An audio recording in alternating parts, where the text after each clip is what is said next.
Pemirsa, Pasha Amerika Serikat mengklaim gencatan senjata sepihak, pengerahan pasukan tetap dilakukan untuk mengintervensi Iran. Di sisi lain, Iran sudah kebal dengan ancaman Amerika dan siap menghadapi serangan Amerika Serikat. We're rearming. We're retooling and we're adjusting our tactics, techniques, and procedures. There's no military in the world that adjusts like we do, and that's exactly what we're doing right now during the ceasefire. Amerika Serikat membagikan video peringatan kepada dunia. Dalam video ini, Amerika menegaskan pasukannya terus berbenah dan siap untuk bertempur. Pasukan darat, laut, dan udara akan dikerahkan bila Iran terus menolak untuk perjanjian damai. Amerika tetap bersiap selama gencatan senjata dengan Iran berlangsung. Saat ini pasukan militer Iran, Amerika bersiaga di sekitar Selat Hormuz dan negara-negara sekutu di Timur Tengah. Seakan kebal dengan ancaman Amerika, Iran tetap waspada. Di hadapan rakyatnya, Iran konvoi senjata canggih yang akan digunakan mempertahankan tanah airnya. Kesiapan Iran menandakan bahwa eskalasi serangan masih tinggi antara Amerika dan Iran, meskipun gencatan senjata diperpanjang sepihak oleh Amerika Serikat. Pemirsa, Presiden Amerika Serikat Donald Trump umumkan perpanjangan gencatan senjata dengan Iran. Namun seorang penasihat ketua parlemen Iran menilai pengumuman Trump tidak ada artinya dan menyebutnya sebagai upaya mengulur waktu. Ya, berdasarkan pernyataan di akun media sosialnya, Trump mengatakan keputusan diambil setelah adanya permintaan dari Pakistan yang berperan sebagai mediator perdamaian. Namun pihaknya menyatakan tetap memblokade Selat Hormuz. Trump menambahkan masa gencatan senjata diperpanjang hingga Iran setuju dengan kesepakatan damai. Ya, pemerintah Iran belum tanggapi secara resmi pernyataan Trump, namun seorang penasihat ketua parlemen Iran, Mehdi Mohammadi, menilai pengumuman Trump tak ada artinya. Mohammadi bahkan menilai alasan Trump perpanjangan gencatan senjata sebagai upaya untuk mengulur waktu dan persiapkan serangan kejutan ke Iran.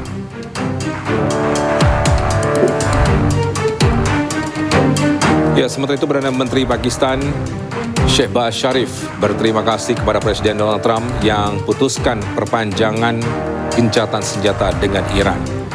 Sharif berharap Amerika dan Iran melanjutkan gencatan senjata dan mematuhi kesepakatan hingga mencapai konklusi kesepakatan perdamaian yang komprehensif selama putaran kedua yang dijadwalkan di Islamabad. Seperti diketahui, Pakistan bertindak sebagai mediator gencatan senjata Amerika dengan Iran.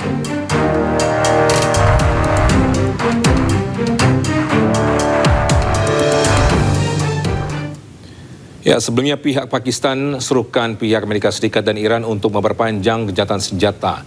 Dan hal itu disampaikan Menteri Luar Negeri Pakistan Muhammad Ishaq Dar saat bertemu kuasa usaha Amerika Serikat di Islamabad.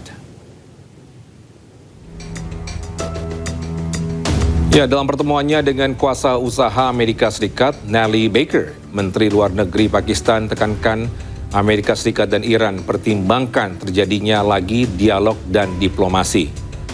Ishaq Dar juga meminta kedua pihak yang bertikai untuk memperpanjang masa gencatan senjata. Gencatan senjata Amerika Serikat dan Iran yang sebelumnya disepakati 2 pekan berakhir hari ini.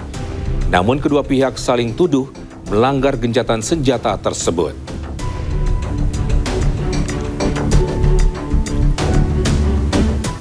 Ya, ketegangan antara Amerika Serikat dan Iran kembali memanas. Pakar militer Iran Hossein Kanani meyakini bahwa Amerika Serikat tidak akan mampu menghadapi tekanan perang jika gagal mencapai hasil yang cepat. بی‌اعتمادی، نقض آتش‌بس و اینکه آمریکایی‌ها در تعهداتی که میدن هیچ تضمین بین‌المللی نداره. ما بریم حتی اونجا امتیازایی بدیم بهشون و اونا با ما امتیازی بدن، امتیازی که اونا دادن هیچ تضمینی واسش وجود نداره که بهش عمل بشه. به این خاطر چرا بریم خودمون رو در معرض خطر قرار بدیم؟ وقتی اینا در میدان عمل نمیتونن به نتیجه برسن، شروع میکنن جنگ روانی کردن، توییت بازی کردن و فشارهای روحی روانی روی مثلا مردم آوردن. به این خاطر من تهدیدهای ترامپ رو چندان مؤثر نمیدونم. Bisa dan untuk membahas lebih lanjut kami telah terhubung dengan pengamat militer dan intelijen Susaning Tias Kertopati. Selamat siang Bu Nuning, gimana kabarnya hari ini Bu Nuning? Selamat siang Mas Yogi, baik, terima kasih.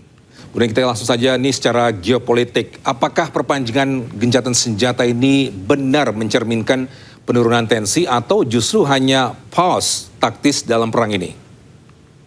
Ya kalau kita lihat ini adalah satu tawar-menawar bargaining position baik kedua belah pihak maupun Amerika maupun Iran, Israel juga itu melakukan hal ini. Jadi ini memang kita harus secara teliti dan waspada dalam melihat perkembangan yang terjadi sampai hari ini.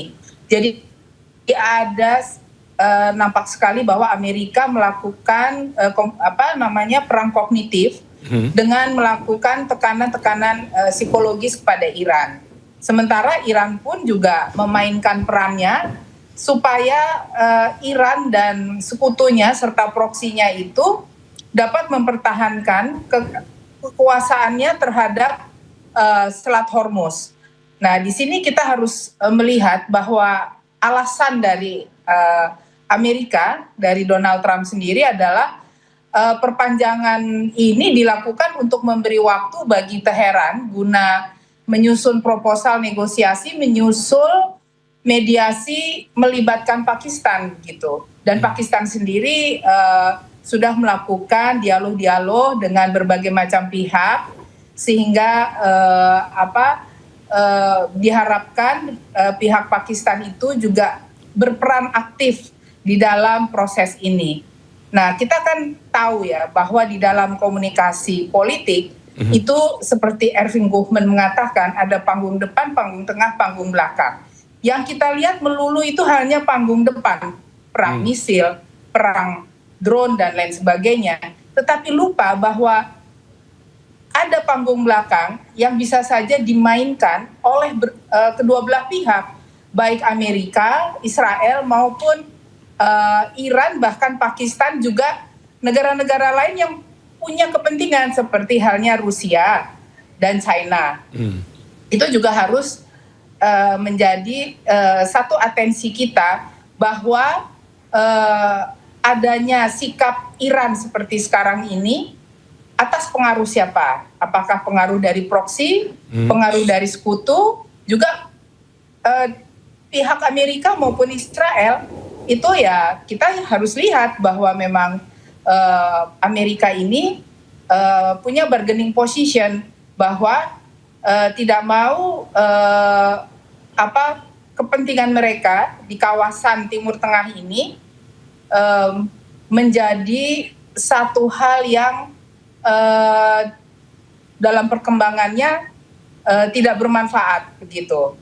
Ini kan kita harus melihat juga ya bahwa pihak Iran dan sekutunya tentu secara geoekonomi ingin bahwa Timur Tengah ini memiliki satu positioning yang semakin baik apabila bisa menaikkan image mereka sebagai negara yang menang perang gitu. Nah, ini hal-hal yang seperti ini juga harus menjadi fokus kita gitu. Kedepannya apakah perang ini akan berlanjut terus atau tidak, itu tentu kedua belah pihak ini yang menentukan gitu. Apakah ini akan lanjut atau tidak.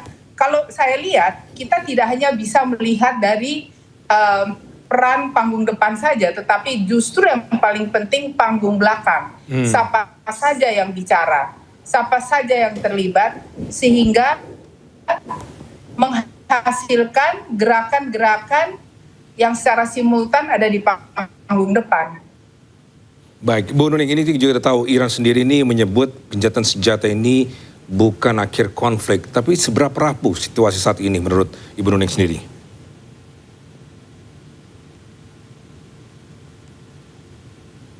Selat Hormuz. Ini kan Selat Hormuz kenapa menjadi dikedepankan? Karena memang supaya ada bar point baik itu dari pihak Amerika, Israel, dan juga Iran dan proksi-proksinya. Jadi sebenarnya ya menurut pandangan saya sih ke depan ini kelihatannya tetap dalam kondisi seperti ini begitu. Dalam kondisi di mana kemungkinan ada lagi serangan-serangan yang dilakukan Israel terhadap Hizbullah di Lebanon, karena dilihat Lebanon begitu pro Hamas sejak 2023, akan ada lagi saling mengganggu di antara mereka. Jadi sampai tujuan utama dari Amerika yaitu terkait dengan nuklir Iran dapat terlaksana. Sementara lalu kemudian untuk kemajuan industri, jadi dua-duanya sama-sama dalam tanda kutip ngeles gitu untuk mengatakan apa yang sebenarnya mereka inginkan gitu.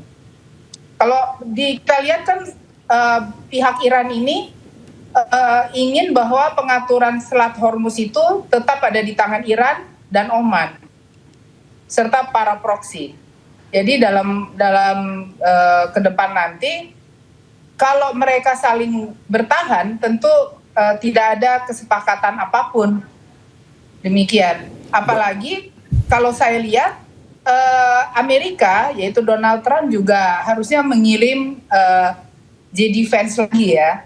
Karena pihak Pakistan itu memberi kepercayaan khusus J-Defense wakil presiden Amerika ketimbang Kushner menantunya yang dikatakan dekat dengan pihak Israel begitu. Baik, dari segi kesepakatan ini, apakah tuntutan seperti isu nuklir ini menjadi penghambat utama atau ada kepentingan strategis lain di balik kebutuhan atau kebentuan pertemuan ini? Oh iya, tentu saja itu peran-peran strategis di berbagai pihak ya. Karena ini kan kita juga melihatnya harus melihat dari sisi militer, ini adalah perang dagang juga, perang dagang alutsista yang bisa saja dimainkan oleh pihak swasta, baik di Amerika maupun di Iran gitu. Dan juga proksinya jangan lupa Cina itu ingin mendudukan diri sebagai soft mediator. Jadi tidak begitu nampak sebagai mediator, tetapi mengharapkan ada satu citra atau image yang terbangun bahwa Cina ini tidak ikut dalam perang dan justru menjadi pendamai dan lain sebagainya begitu. Jadi memang kita juga harus melihat sisi-sisi lain dari negara-negara yang terlibat gitu. Karena ini adalah juga hal-hal yang terkait dengan politik dagang, geoekonomi, geostrategi dan tentu geopolitik yang dimainkan di kawasan. Baik, tapi menurut Bu Nuning sendiri, kita kan juga tahu ya bahwa Iran itu kan punya syarat-syarat yang juga sulit lah untuk dikabulkan oleh pihak Amerika ya, seperti penghentian serangan secara permanen. Nah, mereka akan hentikan, tapi kalau Iran tidak memproduksi nuklir lagi. Nah, terus pencairan aset Iran yang dibukukan. Nah, itu juga ada bargaining gitu. Lalu kemudian ganti rugi korban perang. Nah, ini harus, karena ini masalah kemanusiaan, humanity.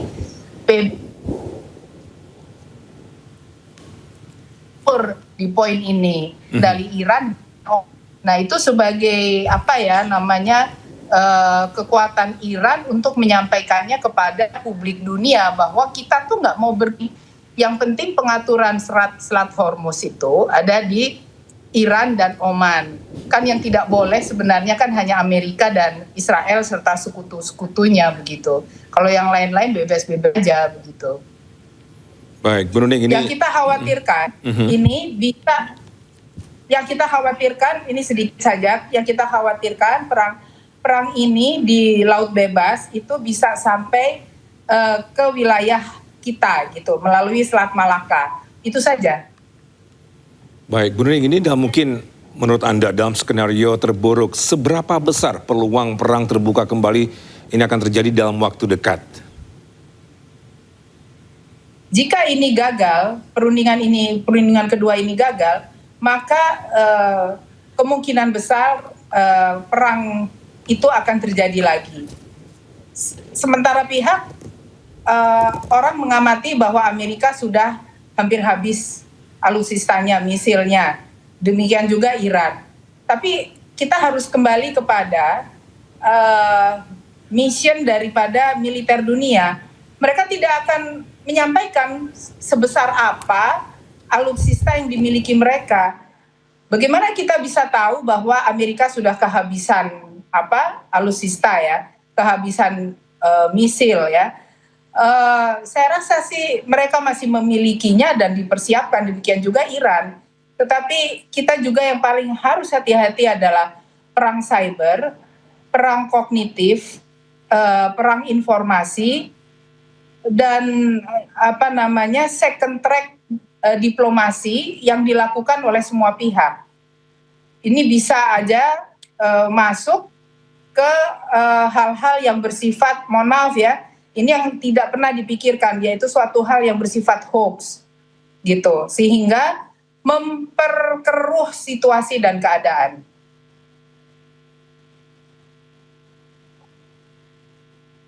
Sekali lagi terima kasih Bu Nuning selaku pengamat militer intelijen. Salam sehat Ibu. Terima kasih. Selamat siang. Baik, bisa gencatan senjata gagal, Iran pamerkan rudal balistik Ghadir al-Khorramshahr 4 kepada warganya. Warga pun menyambut meriah tampilan rudal-rudal unggulan mereka.